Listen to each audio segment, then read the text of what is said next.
এবার এসেছে ক্যামেরন গ্রিনকে দেখা যাচ্ছে অলরাউন্ডার হিসেবেই। 2 টেস্টে তিনি ব্যাটিং ও বোলিং দুটোই করেছেন, তবে আইপিএল নিলামের জন্য তাকে ব্যাটার ক্যাটাগরিতে রাখায় বিষয়টি নিয়ে তৈরি হয়েছিল অনেক সংশয়। আইপিএল নিলামের ঠিক 2 দিন আগে বিষয়টি পরিষ্কার করেছেন গ্রিন নিজেই। 26 বছর বয়সী এই অস্ট্রেলিয়ান অলরাউন্ডারকে এবার নিলামে বড় আকর্ষণ হিসেবে দেখা হচ্ছে। আর তার ক্যাটাগরি নিয়ে তৈরি হয়েছে বিভ্রান্তি। অ্যাডিলাইডে অ্যাশেজে প্রস্তুতির আগে সংবাদ সম্মেলনে গ্রিন বলেন, নিলামের নিবন্ধনের সময় আমার ম্যানেজার ভুল করে অন্য বক্সে টিক দিয়ে ফেলেছে, তার দিক থেকেই মূলত ঝামেলাটি হয়েছে। নিজের বোলিং প্রস্তুতি নিয়ে গ্রিন বলেন, বোলিং এর জন্য আমি পুরোপুরি প্রস্তুত। সে ব্যাটার বোঝাতে চাইনি। আমার ধারণা দুর্ঘটনাবশত ভুল বক্স নির্বাচন করে ফেলেছে। পুরো ব্যাপারটাই আসলে অনেক মজার। 2023 আইপিএল এর নিলামে 17.5 কোটি রুপিতে তাকে দলে নিয়েছিল মুম্বাই ইন্ডিয়ান্স। ভারতীয় ও অস্ট্রেলিয়ান সংবাদ মাধ্যম ধারণা করা হচ্ছে এবার নিলামেও সবচেয়ে দামি ক্রিকেটার হতে পারেন ক্যামেরন গ্রিন।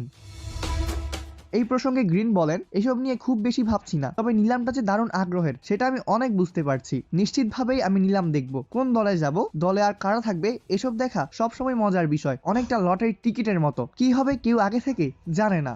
অপূর্ব দাস, প্লেভাস নিউজ।